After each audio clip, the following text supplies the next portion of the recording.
It's Thomas McMahon with ClickBank, and on today's episode of Affiliated, we've got an amazing guest for you. Rachel Miller came into the office while she was in Boise and has really dropped some knowledge all about organic traffic and how you can leverage Facebook pages. And that's right, pages, they're not dead like I thought they were.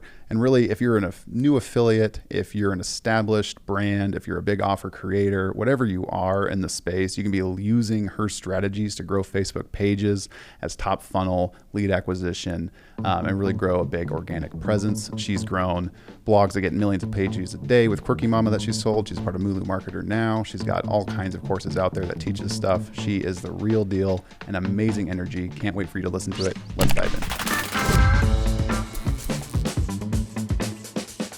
To a layperson like me, this sounds like it could be a lot, right? Make it sound really easy, but it sounds like it could be managing. Do you need like a content manager to produce some of this? Like it sounds like groups are its own thing, but like how much time and investment is this to kind of build a page up? Oh, I love this question.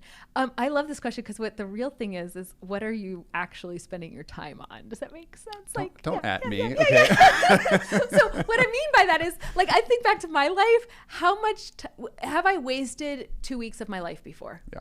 On the wrong project. Or I remember working for an employer and they said, hey, I want you to build this thing. And then I build it. And they're like, oh, we changed our mind. You missed the memo. Like, you're like, well, I just spent all this time. Like, that happens, right? Okay. So first off, if you're like not going to do something because you're going to waste time, well, you've already done that. So like that ship's long sailed. So what I would love to see is for people to say, okay, this is an experiment.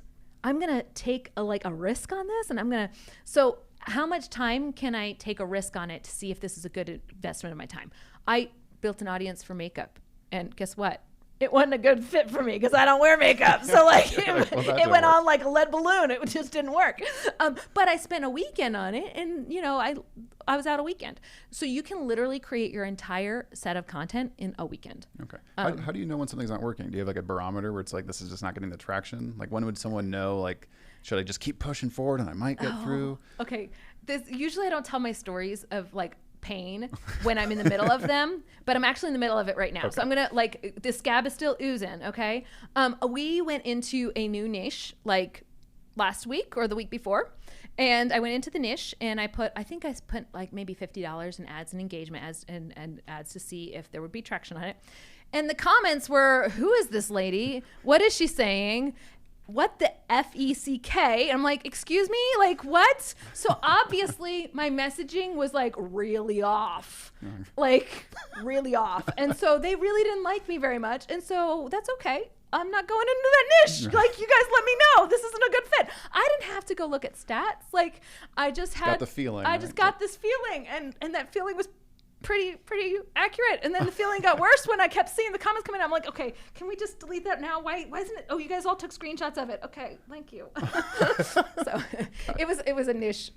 Yeah. So I was trying to help with a disability. It's kind of it's more of an art in some cases than a science, right? Yeah. And here's the thing: you're gonna screw up. Yeah. And it's going to be okay. How many times have we screwed up or done something and it's not like been instantly successful? Like, it happens, right? Most of the time. So here's the thing.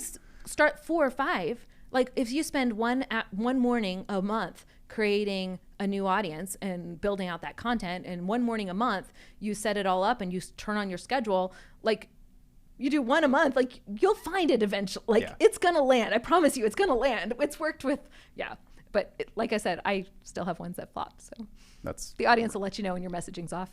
Yeah. They'll let you know. That's good feedback. Okay. Gosh, there's a lot more I want to cover with this, but I do want to respect your time here. I would love to ask though. Okay. I imagine a lot of our clients listening to this probably they've got content teams, they've got people who could probably do this for them in a way and stuff. But I imagine you have a course for this, and this is your chance to plug this because I think you're adding a ton of value. Like, where can someone go find your stuff if they just want to like have someone walk them through how to do this? Yeah, we have a Facebook group and it's called Grow Your Audience. That's probably the best place where people could ask like, hey, this is what I'm looking for. We have a social system that helps people with like $27 is the program, and it'll help you make 100 pieces of content in a morning, like I was telling you guys about.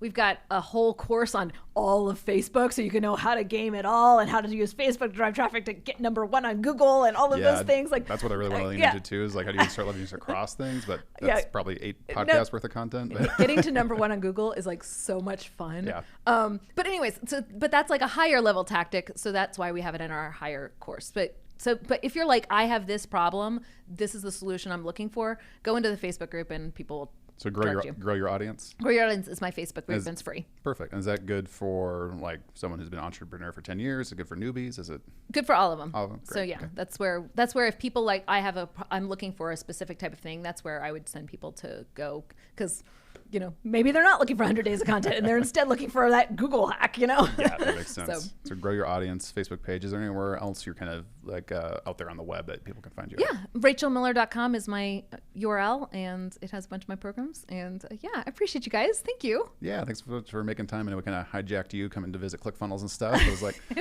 I really want to talk to Rachel about this. Well, I'm glad to be here. Thank you. Oh, of course. Thank you so much. And then is there anything else that you'd like to say before we wrap this up? And yeah, for people that are out there wondering about organic or even just. I would love to tell the person who doesn't believe it's possible, Yeah, let's talk who to doesn't that believe in person. themselves, that like, you don't have to be an extrovert. You don't have to have your face out there. You don't have to spend an arm and a leg, because a lot of you, like, cash flow's a thing when you're growing a business. It's a real thing. And Yeah. like, you don't need to be spending all that money on ads. You could be spending it on your kids' orthodontics work or whatever. Like, look, I want you to know it's totally possible, and don't give yourself excuses that it's not. Don't say it's dead, because it's only dead if you want it to be. Don't say I can't do it. You can. Get rid of all those can'ts. You got this. I love that. We're going to end it with that, with a mic drop. And Rachel, thank you so much for coming. And happy scaling, everybody. Cheers.